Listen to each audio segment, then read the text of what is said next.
Bismillahirrahmanirrahim. Assalamualaikum warahmatullahi wabarakatuh. Kami dari kelompok 4 akan mempresentasikan hasil diskusi kami. Kami sih mengambil tema yaitu analisis penerapan PSAK 64, aktivitas eksplorasi dan evaluasi pada pertambangan sumber daya mineral studi kasus di PTX. Perkenalkan, saya Hafiz Ridho Ansori, lalu teman saya Mas Nasran, kemudian ada Pak Dadang. Untuk presentasi kali ini akan disampaikan oleh Mas Nasran. Waktu dan tempat kami persilakan, Mas. Baik, terima kasih Mas Hafiz atas waktunya. Pada sore kali ini kita akan membahas spesifik tentang penerapan PSAK 64, yaitu berkaitan dengan aset eksplorasi. Jadi kita akan masuk ke slide pertama tentang profil perusahaan. Jadi PTX ini itu merupakan perusahaan tambang emas yang berlokasi di daerah Sumatera Utara, dan area tambang emasnya itu lebih kurang sekitar 100.000 hektar dengan kontrak karya lebih kurang 30 tahun. Nah, kontrak karya ini itu bisa diperpanjang tergantung dari keputusan manajemen masing-masing dan tergantung dengan kapasitas dan sisa cadangan emas yang dimiliki. Nah, PTX ini sebenarnya sudah memulai aktivitas pertambangannya yaitu eksplorasi itu lebih kurang di tahun 90-an, dan baru mulai melakukan produksi penuh emas itu dimulai pada tahun 2012-an. Dan semenjak periode itu terjadi banyak perubahan kepemilikan dari pemilik satu ke pemilik sebelumnya. Nah, spesifik untuk untuk periode yang kita bahas ini, itu kita akan membahas pada periode per 31 Desember 2020 yang telah beberapa waktu yang telah berlalu itu. Nah, masuk ke slide selanjutnya. Oke, baik, untuk kita akan masuk ke slide selanjutnya. Nah, slide selanjutnya ini itu kita akan spesifik membahas tentang isu yang akan kita angkat, yaitu isu dan masalah terkait dengan penurunan nilai aset eksplorasi dan evaluasi yang terjadi di PTX ini.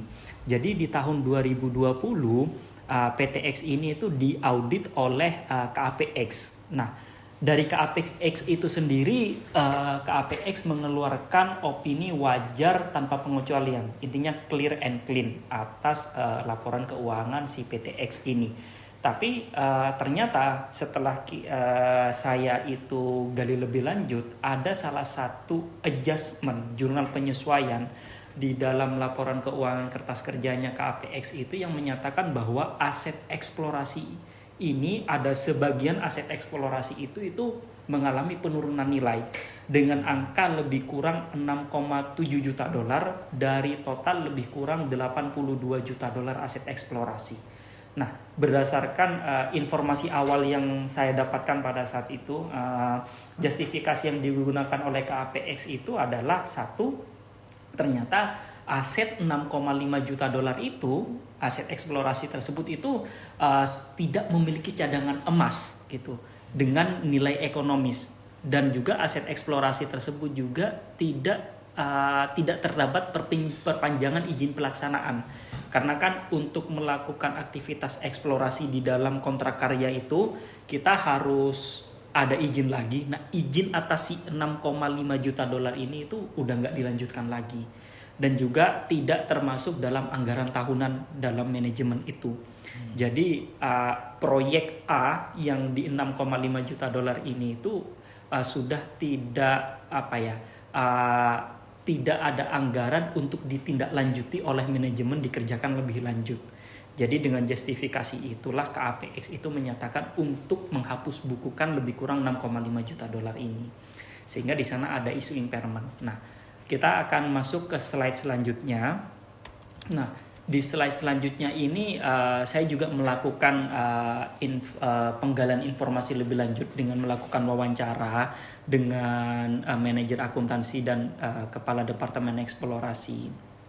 Dia berdasarkan informasi yang saya dapatkan juga, ternyata mereka mengatakan bahwa ada potensi di mana aset-aset lainnya, aset eksplorasi lainnya selain yang telah dihapus bukukan oleh external auditor itu memiliki potensi mengalami penurunan nilai itu juga. Kenapa demikian? Karena mereka berkeyakinan dan mereka mengetahui bahwa izin yang untuk melakukan aktivitas eksplorasi itu sudah nggak diperpanjang lagi dan benar dan tidak masuk dalam anggaran gitu. Hal ini konsisten dengan sebenarnya sedikit konsisten ya dengan KAP, cuma ternyata ada aset lain yang belum dihapus bukukan dengan kasus yang sama. Dan juga berdasarkan informasi itu juga yang saya konfirmasi wawancara dengan si manajer akuntansinya dan juga kepala departemen eksplorasi itu, ternyata ada beberapa aset eksplorasi itu yang kapitalisasi asetnya itu tidak tepat. Nah, tidak tepat ini menurut mereka itu tidak sesuai dengan kaidah-kaidah yang diatur di PSAK 64 kita serta kebijakan perusahaan tentunya gitu. Nah, itu beberapa masalah yang kita angkat dan yang kita coba diskusikan lebih detail terkait dengan PSAK 64 ini. Nah, kita masuk ke slide selanjutnya. Nah, di slide selanjutnya ini teman-teman itu adalah detail listing atas aset eksplorasi dalam kurun waktu tahun 2018 sampai 2020. Nah, kita lihat di 2018 aset eksplorasinya itu 55 juta dolar. Nah, ternyata di 2019 naik ke 70 juta dolar. Itu udah naik hampir 70 berarti lebih kurang 15%-an. Dan di 2020 itu naik lagi sebesar menjadi 82 juta dolar. Nah, di 2020 itu dari lebih kurang 82 juta dolar itu 6.500.000 dolarnya itulah yang baru dihapus bukakan sama si external audit tersebut ya gitu. Nah, itu gambaran umum terkait dengan isu yang akan kita bahas. Nah, untuk slide selanjutnya saya akan sedikit mengoverview tentang PSAK 64 yang akan terdiri dari pengakuan, pengukuran sama impairment. Jadi kalau pengakuan itu kita PSAK 64 itu merujuk kepada PSAK 25 paragraf 10 yang itu menyatakan ya informasi yang dihasilkan harus relevan, andal memiliki beberapa kriteria tertentu seperti jujur, harus substansi ekonomi transaksi, netral, sama pertimbangan sehat dan lengkap gitu. Nah, untuk pengukurannya itu sendiri aset eksplorasi di slide selanjutnya ini ya itu dibahas aset eksplorasi diakui sebesar biaya perolehan. Dan di sana ada beberapa item yang bisa diakui tapi tidak terbatas pada itu saja yang bisa diakui sebagai aset eksplorasi. Pertama adalah perolehan hak eksplorasi, kajian topografi, pengeboran eksplorasi, pemaritan, pengambilan contoh, sama aktivitas yang terkait dengan evaluasi kelayakan teknis itu. Nah, untuk penurunan nilai di slide selanjutnya itu adalah beberapa indikator di mana aset eksplorasi ini itu bisa mengalami penurunan nilai. Pertama adalah periode entitas memiliki hak melakukan eksplorasi itu sudah kadaluarsa dan tidak diperbarui. Kedua adalah pengeluaran substantif untuk eksplorasi evaluasinya itu tidak dianggarkan, jadi udah nggak masuk dalam anggaran si PTX ini. Dan yang item ketiga adalah eksplorasi itu skala ekonominya kecil, di mana biaya yang dikeluarkan untuk melakukan eksplorasi itu bisa lebih besar daripada setelah mendapatkan emasnya untuk dijual gitu. Lalu yang terakhir, yang keempat ini adalah kecukupan data yang mengindikasikan bahwa ternyata proses pengerjaan jumlah tercatat aset eksplorasi dan evaluasi tidak dapat terpenuhi seluruhnya dari keberhasilan pengembangan atau penjualan aset tersebut. Jadi lebih kurang mirip bahwa ketika memaksa gali di proyek tersebut itu tidak akan memberikan manfaat ekonomis yang jauh lebih kuat, yang jauh lebih banyak daripada biaya yang telah dikeluarkan, begitu. Oke. Nah, baik teman-teman, itu adalah pemaparan pemaparan singkat dari kasus yang akan kita diskusikan lebih lanjut tentunya. Nah, selanjutnya kita akan open for discussion tentang hal-hal apa saja yang perlu kita gali lebih dalam, apa-apa saja yang seharusnya ini kita tidak seperti itu, yang harusnya ini harusnya, ya begitulah pokoknya. Oke Mas, penjelasannya menarik, lumayan lengkap. Beberapa hal tadi kalau bisa kita simpulkan berarti permasalahan yang akan diangkat ini kan berdasarkan informasi yang diperoleh selama masa pelaksanaan audit dari eksternal audit. Nah, tetapi kita melihat di situ ada indikasi bahwa ada misstatement yang jauh lebih besar.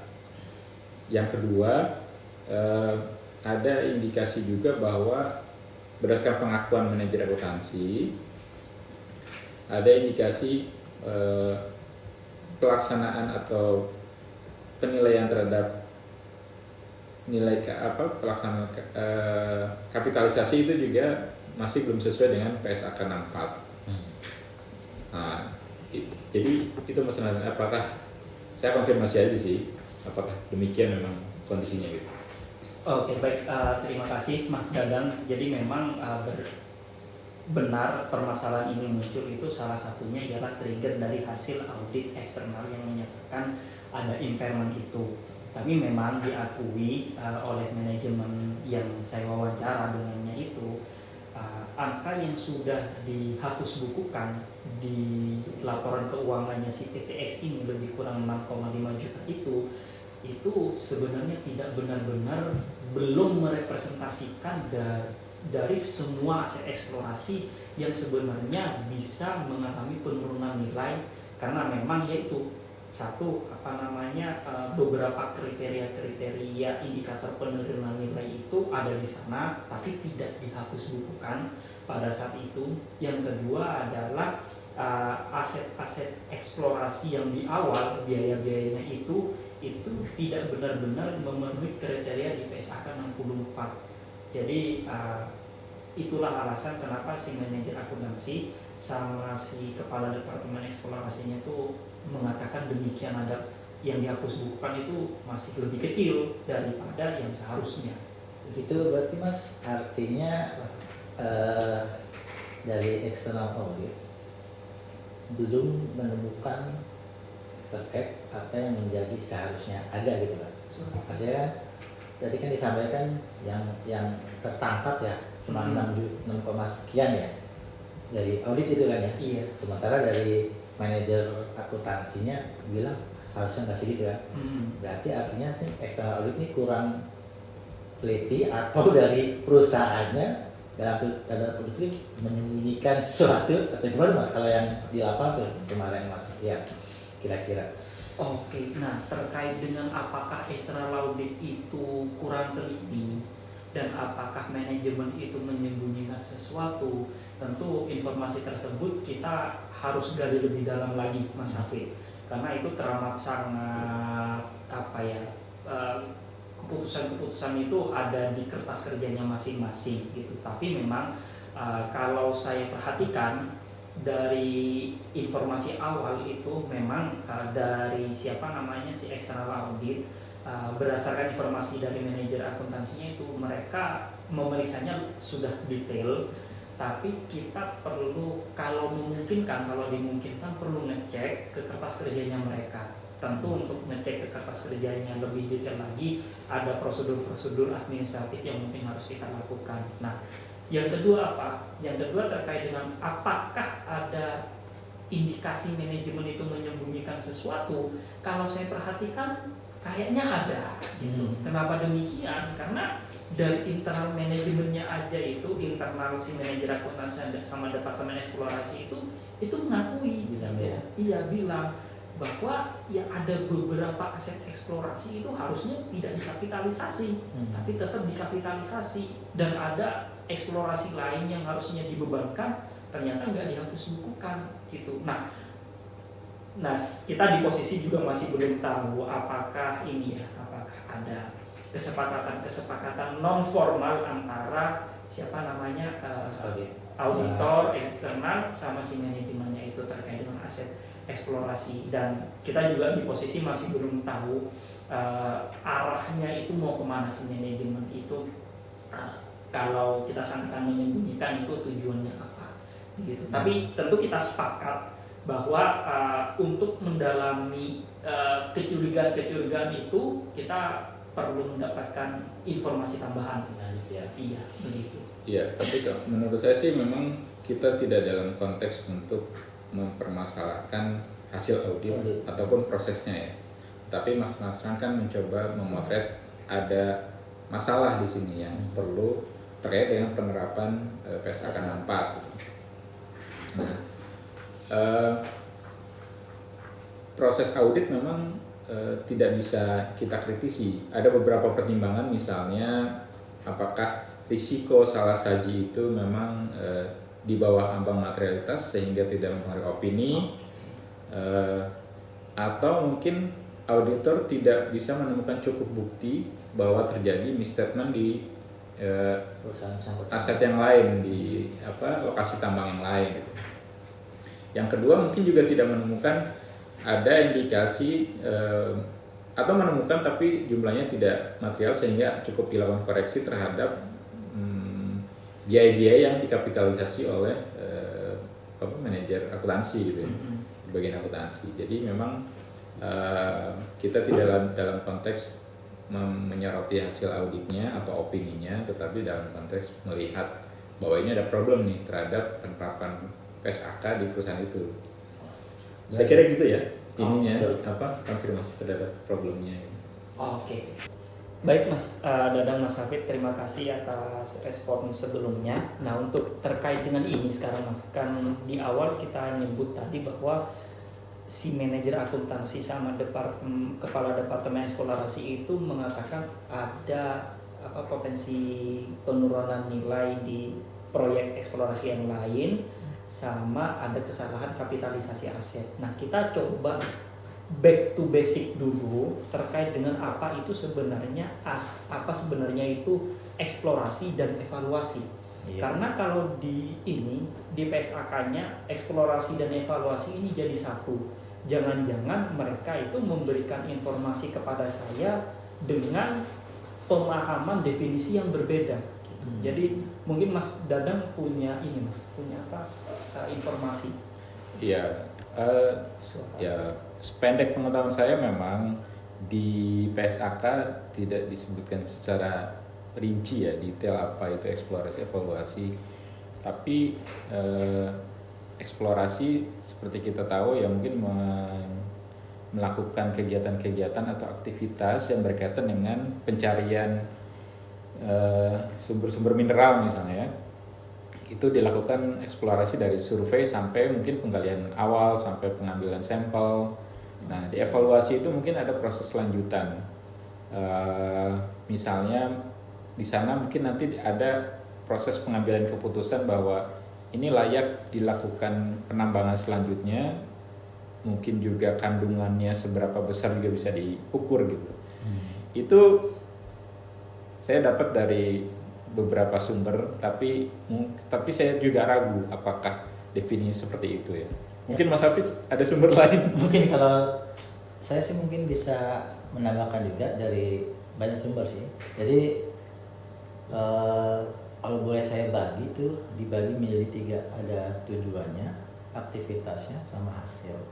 Jadi kalau eksplorasi itu menurut saya tujuannya itu menemukan potensi sumber daya. Dia menemukan sumber daya dulu dari awal.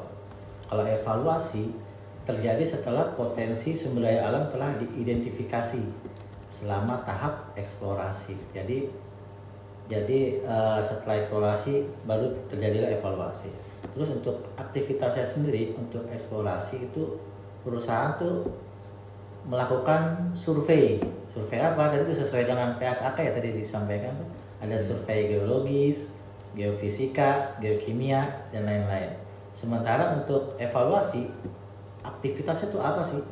Di sini sih kalau saya temukan sih bahasanya sih pengeboran lanjutan. Artinya berarti di evaluasi tuh di eksplorasi tuh ada aktivitas pengeboran, tapi mungkin tahap paling kecil kali ya, nggak terlalu dalam atau gimana gitu ya, atau sampel atau gimana. Nah di evaluasi ini lebih dalam lagi, aktivitasnya lebih apa ya, emang lebih dalam sih, lanjutan kan, dan diuji lebih rinci untuk mengukur kira-kira nih emasnya ada banyak nggak sih, terus mempunyai cadangan berapa lama, bertahan berapa lama, dan sebagainya. Itu evaluasi. Untuk kriteria hasil, kalau untuk eksplorasi sendiri itu dia tuh mengidentifikasi area mana yang mengandung emas. Tapi kalau untuk evaluasi, dia tuh pemahamannya lebih baik tentang potensi ekonomi sumber daya alam yang ditemukan. Terus hasilnya juga digunakan untuk mengambil keputusan apakah ini yang kita temui nih emasnya, kita lanjut gali atau enggak. Itu hasil kalau menurut sumber yang saya temukan sih. Kira-kira begitu sih Mas. Oke Mas. Nah, berkaitan sama aktivitas-aktivitas tadi, dengan PTX ini yang kontrak karya 30 tahun, itu kapan saat dilakukannya eksplorasi? Apakah masuk dalam masa kontrak karya dulu, baru dilakukan eksplorasi, kemudian evaluasi? Udah pasti kalau evaluasi ya. Kalau memang itu nanti dalam aktivitas penambangan atau pengeboran lanjutan gitu. Nah, tapi kalau dalam masa kontrak karya, ketika dilakukan aktivitas itu kapan tuh saatnya? Apakah dilakukan setelah kontrak karya ditandatangani atau enggak? Barangkali ada info. Nah, kalau menurut saya Mas Dadang, bahkan sebelum kita menandatangani kontrak karya, kita sudah boleh mengakui aset eksplorasi tersebut. Kenapa demikian? Karena kan kita harus buat PT terlebih dahulu nih, perusahaan terlebih dahulu, anggaplah tanggal 1 Januari. Nah, baru tanggal 1 Januari ini pasti dong kita melakukan beberapa aktivitas, mungkin eksplorasi kecil-kecilan yang dimana itu mengeluarkan biaya untuk pada akhirnya ingin mengajukan kontrak karya. Karena nggak mungkin kan kita mengajukan kontrak karya tanpa tahu di sini ada emas atau enggak. Itu kan hal yang ya tidak baik juga bagi manajemen begitu. Dan juga ketika ingin mengajukan kontrak karya kan pasti ada dokumen-dokumen teknis tuh. Nah, oleh karena itu jarak antara sebelum kita mendapatkan kontrak karya itu diperbolehkan untuk diakui sebagai aset eksplorasi. Terlebih di PSAK 64-nya itu tidak benar-benar mengatur spesifik tentang gap waktu tersebut. Yang di PSAK 64 sesuai di paragraf 8 sama 9-nya itu hanya mengatur tentang komponen-komponen apa saja yang bisa diakui sebagai aset eksplorasi, yang sudah konsisten dengan yang disampaikan sama Mas Hafid tadi gitu. Mas Hafid mungkin. Tapi kalau menurut yang saya baca Mas, jadi apakah itu bisa diakui setelah atau sebelum kontrak karya? Itu sih jadi dia mengarahkan malah ke PSAK 65 tuh mah, dilanjutin untuk standar pengakuan asetnya. Cuman nggak tahu itu apa enggak ya. Nah, jadi dia tuh ada kriteria, ada namanya kriteria pengendalian. Jadi selama aset atau eksplorasinya itu tidak memiliki atau perusahaan belum cakap untuk mengendalikan aset tersebut, itu belum bisa tuh Mas kalau misalnya share bahasa. Kalau pada lagi Pak, bahasa sih nangkepnya kayak gitu kalau berdasarkan saya baca. Kuncinya dari Mas Hafid itu kalau kita masih belum mengendalikan kepemilikan aset itu nggak bisa diakui, belum bisa diakui. Saya sih belum bisa sih Pak. Nah, soalnya kan betul, karena ini berkaitan dengan pada saat nanti mulai dilakukan pencatatan dan pengakuan terhadap aset eksplorasi, ketika secara legal belum ada dasar. Dalam konteks ini adalah kontrak karya yang ditandatangani dan bahwa perusahaan tersebut benar-benar memperoleh izin untuk melakukan aktivitas eksplorasi. Nah, ini biaya-biaya kan baru bisa diakui mungkin pada saat itu. Artinya secara legal sudah terpenuhi memang berkaitan sama tujuan eksplorasi, oh ya tujuannya untuk melakukan survei di lokasi A misalnya. Nah, dasarnya ada tuh kontrak karya. Nah, makanya pengakuan pencatatan terhadap biaya-biaya yang nanti akan dikapitalisasi dimulai pada saat itu. Pengakuannya. Nah, sebelum itu yang jadi pertanyaan kita tadi tuh. Karena itu berkaitan nanti dengan pencatatan apakah itu bisa dikapitalisasi atau tidak. Nah, itu. Tapi ya nanti mungkin ini perlu jadi pencarian data lebih dalam lagi nih. Apakah pengakuan itu pada saat kapan, mungkin nanti perlu kita cari ilmu yang lanjutan nih untuk mengetahui hal ini pastinya. Kalau dari PT X ini Mas ada informasi itu Mas? Sejauh ini data yang sudah saya dapatkan itu nggak sampai sebegitu detail hingga 20-30 tahun yang lalu Mas. Tentu, tapi itu saya sepakat, ternyata memang benar kalau kita secara legal itu masih belum memiliki hak untuk melakukan aktivitas, yang nggak boleh diakui sebagai aset dong. Maka ini bisa kita gali lebih dalam nanti ke narasumber kita gitu untuk ngecekin apakah per periode yang sedang kita cek ini untuk penelitian ini itu apakah masih ada aset-aset eksplorasi yang merupakan bawaan dari periode di mana kontrak karya itu belum ditandatangani. Nah, kalau memang itu masih ada sampai sekarang masih menggantung, maka ya itu kita harus mengajukan tambahan masalah penurunan nilai itu yang masih belum diturunkan gitu, karena memang nggak boleh dikapitalisasikan. Iya, nanti mungkin juga berkaitan dengan informasi awal tadi, jangan-jangan manajer akuntansi atau departemen akuntansi di perusahaan tersebut memang tidak paham dalam tanda petik sehingga biaya-biaya yang harusnya tidak dikapitalisasi malah dikapitalisasi misalnya. Itu kan ada misstatement terhadap aset eksplorasi yang akan diakui gitu nilainya berapa. Itu mungkin jadi hal lain tadi, menyambung apa yang tadi disampaikan Mas Nasran pertama kali bahwa ada pengakuan dari manajer akuntansi bahwa sebenarnya ada kesalahan atau ketidaktepatan biaya yang harus dikapitalisasi menjadi aset eksplorasi gitu ya. Oke. Baik, itu saya sepakat untuk menindaklanjuti itu. Kayaknya memang itu topik yang menarik itu Mas.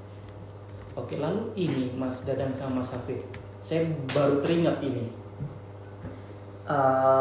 terkait dengan ini kan masalah yang kita bahas ini seakan-akan ada informasi yang terselubung dan tersembunyi gitu kan ya, yang mungkin si auditor itu pada saat itu belum benar-benar mendapatkan sense kenapa bisa terjadi isu penurunan nilai yang bahkan si internal perusahaannya itu mengakui ada potensi penurunan nilai lainnya.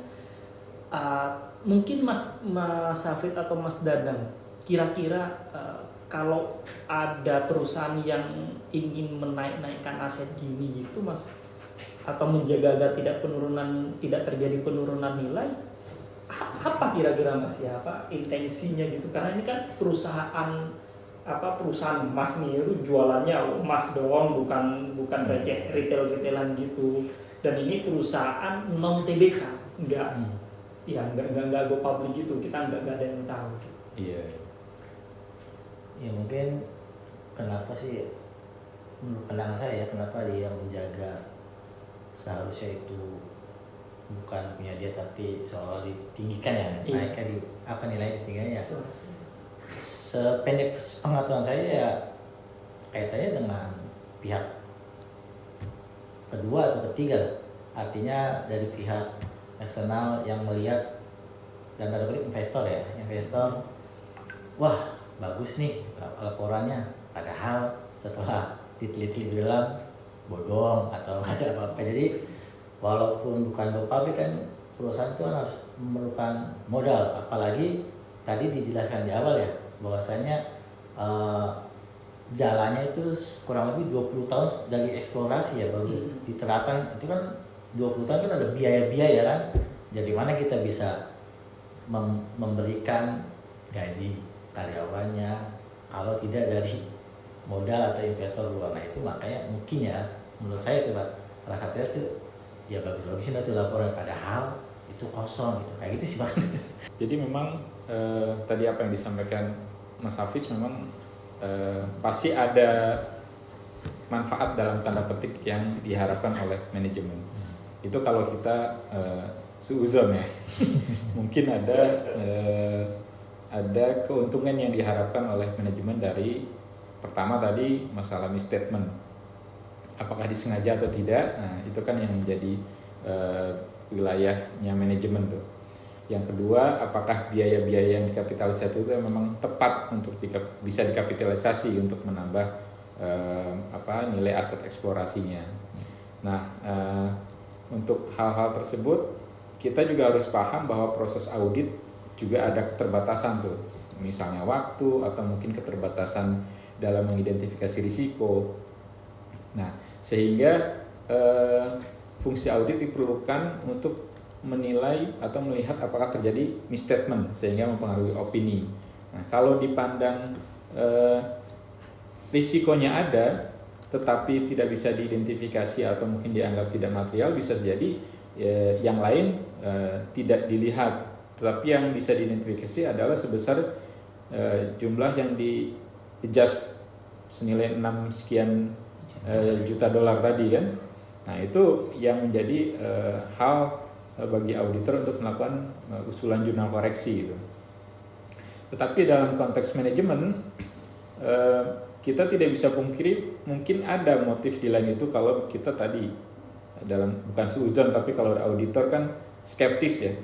Apakah memungkinkan untuk ada keuntungan yang diincar oleh manajemen dalam hal ini mungkin untuk meningkatkan nilai perusahaan, karena dengan semakin besarnya aset eksplorasi, pihak luar akan menilai bahwa perusahaan ini punya potensi untuk menghasilkan nilai ekonomis di masa depan terhadap aset-aset eksplorasi yang dimiliki. Meskipun mungkin tadi disebutkan Mas Hafiz, jangan-jangan karena auditornya tidak sanggup melihat atau menilai risiko yang tadi tidak diungkapkan, sebenarnya nilai-nilai aset eksplorasi yang dimiliki hanya sebagian kecil yang memiliki nilai ekonomis, sementara yang lain diragukan dalam tanda petik ya. Nah, itu mungkin hal-hal yang apakah si perusahaan ini memang tidak mau menerapkan PSAK 64 karena untuk menutupi kekurangan sehingga tidak bisa mendongkrak nilai perusahaan, atau memang tidak tahu gitu. Nah, itu juga hal yang perlu dipertimbangkan ketika kita nanti akan mengangkat masalah ini. Tapi dalam konteks problem yang akan kita angkat, kalau memang ini sifatnya analisis, tentu diharapkan ada semacam problem solving ya. Gimana caranya apakah hasil analisis ini bisa memecahkan permasalahan di perusahaan PTX ini agar penyajian aset eksplorasi sesuai dengan PSAK 64 gitu. Gimana Mas Nasran? Oke, noted Mas Dadang dan Mas Hafiz. Memang setelah saya coba rangkum sedikit ya, ternyata masih banyak hal yang perlu kita gali lebih dalam terkait dengan isu ini. Pertama ya, indikasi impairment yang awalnya hanya muncul dari external audit, ternyata ya perlu kita gali lebih dalam lagi nih pada manajemen. Apakah memang benar ada indikasi-indikasi impairment lain yang masih belum disesuaikan angkanya sesuai dengan PSAK 64, itu yang pertama. Yang kedua ialah terkait dengan pengakuan aset eksplorasi. Kita harus sepakat untuk kita gali lebih dalam lagi, karena bisa saja aset-aset yang harusnya tidak diakui tetap mereka akui, atau bahkan sebaliknya begitu. Dan yang ketiga ini yang teramat sangat menarik ialah terkait dengan intensi perusahaan. Dan memang ya setiap ada kegiatan pasti ada motif di sana. Nah, motif inilah yang pasti akan mendorong untuk melakukan entah overstated asetnya atau understated si impairment value-nya itu. Tentu ini menjadi salah satu item yang perlu kita konfirmasi ulang dan kita gali lebih dalam. Karena bila 3 item tersebut kita masih kekurangan informasi dalam riset ini, kemungkinan riset kita itu masih kurang dapat sense-nya dan kurang lebih, benar kata Mas Dadang tadi, belum benar-benar bisa menyelesaikan masalah yang kita yang akan kita berikan problem solving selanjutnya gitu. Oke, menurut saya itu saja teman-teman, jadi topik untuk pembahasan kita sore hari ini. Maka langkah selanjutnya kita akan menyusun hal-hal apa saja yang perlu detail, yang perlu kita konfirmasi ulang dan kita dapatkan datanya lebih lanjut kepada manajemen, serta memetakan ulang aset-aset kapitalis yang perlu kita cek lagi.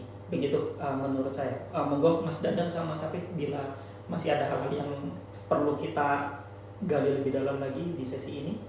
Oke, kalau saya sih sudah clear ya tadi dari Mas Nasran terkait dengan topik atau case yang kita bawakan.